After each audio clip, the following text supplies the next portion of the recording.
Hello everyone and welcome to another UFC review. This is for UFC 201 in the Phillips Arena in good old Atlanta, Georgia. And very quickly, first thing out of the way, well actually two things I have to think about. One, I forgot to say this during the last couple of events I reviewed, and I know it's very belated by this point, but I would like to say rest in peace to Ryan Jimmo, who died in a car crash, if I'm not mistaken. That was just really, really sad. He wasn't my favourite fighter, but like, I did enjoy watching what little I watched of him, and sucks that he's gone. And the other thing is, instead of like waiting until the end of the card to get to the fight pass, I'm just going to get the fight pass fight that I was fortunate enough to see out of the way. Damian Brown against Cesar Ozymandias. Hang on, let me read that name. I was completely wrong. Cesar Ozymandias, and Brown won by first round TKO very impressively. Cesar seemed to have control at the first minute, then Brown managed to get him against the cage, landed a great right hand and took him down. Didn't finish it. Ozymandias was Cesar. Let's just call him that. Let's easier to say. Cesar was able to get back up. There was more back and forth, and then Brown had Cesar against the cage. Cesar threw, landed a really good left. Excuse me, but Damien just landed another wallop over right hand and like finished over ground pound. That was it. It was just like nothing more need to be said. It was a really good performance. I've never seen either of them fight before, so I'm looking forward to seeing more of Damian Brown, especially if he keeps on putting on performances like that. That was really, really cool. That was really good. Next up, we have a true veteran of the sport, AA. Wilson Hayes against Hector Sandoval, making his debut. And Hayes won pretty damn easily. I mean, in terms of striking, I think if it had stayed in the striking range, I think Sandoval would have won. He was getting off a lot better shots, especially his kicks. His kicks looked really, really good. But Hayes caught him against the cage, took him down, managed to catch his back, and got a rear naked choke halfway through the first round. It was just veteran savvy. Well, I say veteran savvy. He's only 1 year older than Sandoval is, but it was a really, really good fight for Hayes, and a kind of a disappointing debut for Sandoval, who, especially considering that up until this point, he hadn't really lost any of his fights. So, yeah, not a great showing for an undefeated young gun to lose his first fight in the UFC. Didn't go so well for him, but I would like to see him get a second chance. Dana White's not just going to cancel that fight because he lost once in his debut. I think Sandoval. I think we're going to see him again. I'd like to see him again. So next up was Ross Pearson versus Jorge Masvidal, and Masvidal won by decision. And Pearson, I love you. You're one of my favorite British fighters in the UFC, but this was really not a good idea. For one thing, you got to remember the last time we fought was 3 weeks ago. That's in the way of MMA and the UFC.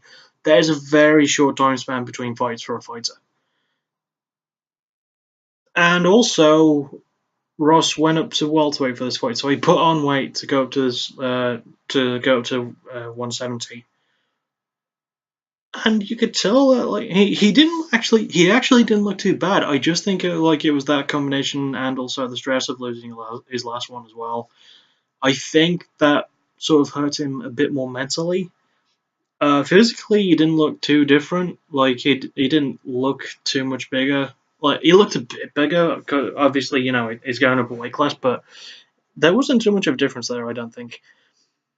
But yeah, Masvidal showed just how good he is. I mean, his boxing was absolutely on point. His longer reach, obviously, using his hands and his jab to keep Pearson away from anything serious. When Pearson was aggressive, in my mind, he was winning. He didn't really show any of that, and it kind of sucked. But on the other hand, I do like Masvidal a lot too, so I'm not mad either way about who won. I just wish Pearson could have shown a little bit more aggression. I know. I wish he would have done more, but he didn't do all that much. So, and really not surprised that Masvidal got the win there. Got the nod from the judges. So, yeah, decent fight all in all. Next up was kind of one that no one was expecting. Ed Herman, who is a true veteran of the sport, for those who don't know, fought against Nikita Krylov, who I've never seen actually fight before. But damn, oh damn, oh damn, oh damn, am I going to keep my eyes out for him? He won by knockout, a very brilliantly done head kick knockout, 40 seconds into the second round, and oh god, I mean, he had Herman on the ropes throughout most of the first round, let's just say that. The first round was kind of uneventful, it was back and forth, but not excitingly so. Then Krylov just, and it is pronounced Krylov, not Krylov, despite the spelling of his name, it is pronounced Krylov. Names in UFC are weird, dude. Yeah. So Krylov managed to get Herman against the fence line, some good shots, and then he landed some really good body kicks too, but it was just this one head kick, and that knocked Herman straight out. Krylov didn't have to land any more strikes after that. He knew he didn't. He knew Herman was out. For one thing, I like saying that. It shows an element of class from a fighter. It shows an element of respect. Like, yeah, I'm not going to do any more damage to you than has already been done. I've won this already. I don't need to prove it. But it also showed that I think I'm going to be keeping my eye on Krylov a lot more. I mean, I'm familiar with who he is. I just never seen him fight before this fight, and it was really, really good. And it was a great way to cap off the prelims, as the last of the prelim fights now. So we're just going to move on to the main card in 3, 2, 7. I don't know. We move on to. Okay, it's a controversial fight, but not for the judges' results. I'd never seen this fight before. The first time I'd seen the fight is Ryan Benoit, not Benoit, despite how his surname is spelled. Ryan Benoit against Freddy Serrano. Benoit won by split decision. I agree with that choice. I think it was more unanimous, but the reason it was so controversial was because of what happened at the end of the first round. Now, you see, normally if a fight's got a good flurry going on at the end of the round, and they hear the bell and don't notice, they will land an extra punch if it's just like loaded up in. By me, if it's just like loaded up in their mind. Oh, that is so much better. Yeah, if it's just like loaded up in their mind, and they land, and they've landed the punch after the bell sounded without realizing, it's kind of known to draw, some ire from the audience. And that's what happened with Benoit, and then in response, Serrano pushed against his back, pretty much against the back of his head, it looked like. And it did kind of cause some booing moments. There was some at the end of the second round as well, I just don't remember what they were. But, yeah, I mean, this was a decent fight to kick off the main card. Sorry about that. Some kind of just stuff happened. Also, my cat's here now, so yay. So yeah, as I was saying about the Benoit and Serrano fight, it was decent. It was a decent way to start off the main card. So we're going to move on now.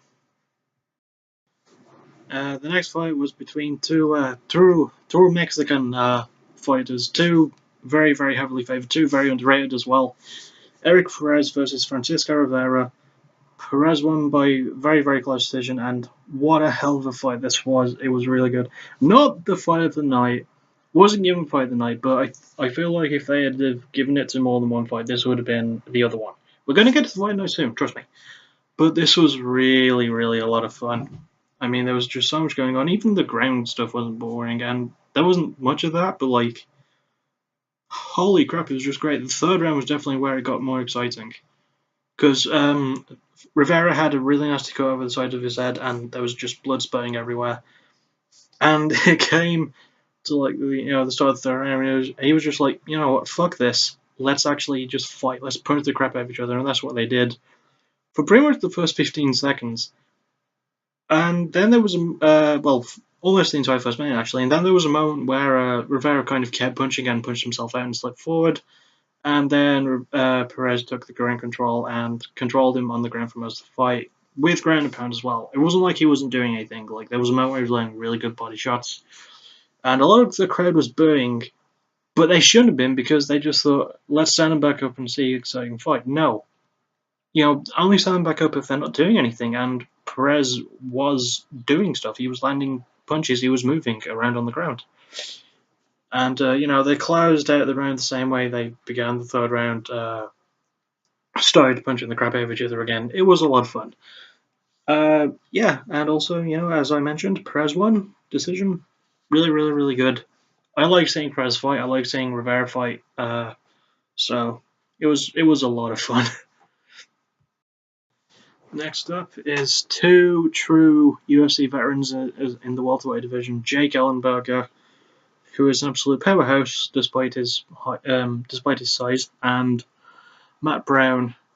And oh my goodness, Jake came out swinging. Okay, I mean, for the first 20 seconds, he landed a couple jabs, then an overhand right hook that knocked Matt Brown the hell down.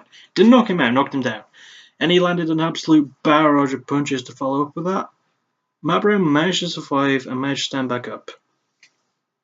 And it was pretty back and forth on the feet. Even Brown managed to get some good shots in.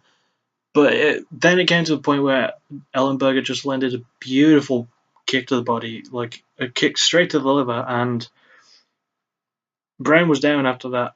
And, despite the fact that Jake landed a ground pound directly on his head, when Matt Brown stood back up, he was holding his body.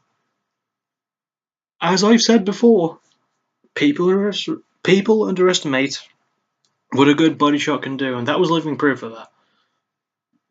It also proved that Jake Ellenberger doesn't just have power when he's punching the face, but also the stomach. So I'd like to see him do that more. That would, I think that would benefit him more, especially considering how low he's kind of dipped in his last couple of fights. But he definitely put on a really convincing performance here. So looking forward to seeing more of that.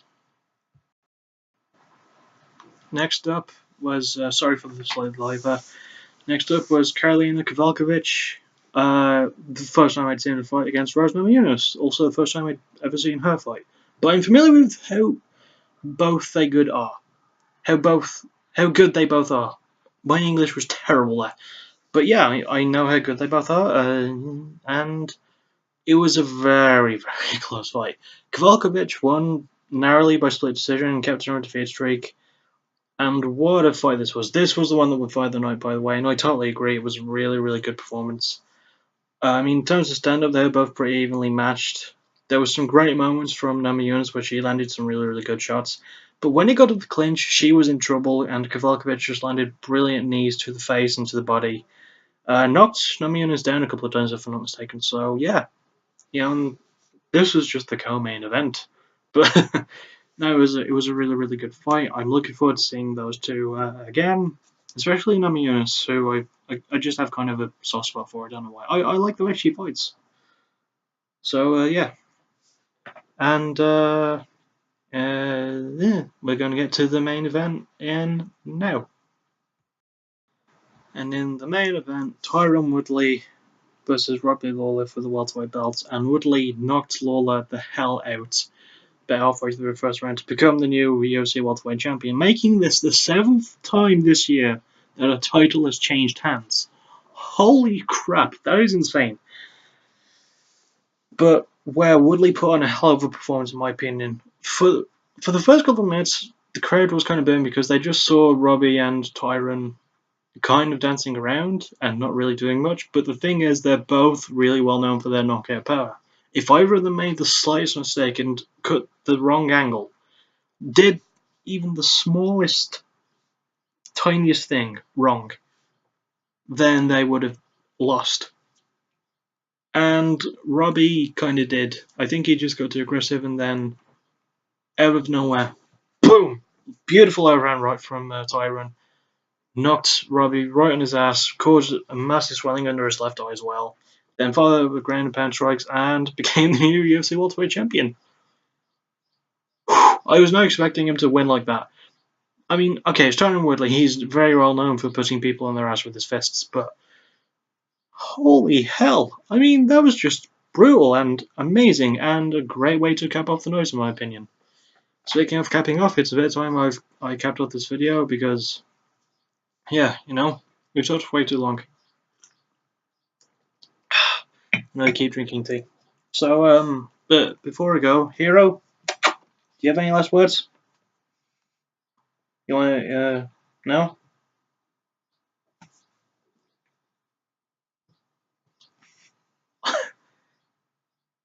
Don't look at me like that. I'll see all you guys in the next video. Take care and bye bye. Oh, quick update on backtracking. I am still going to do it eventually, some point this year, maybe.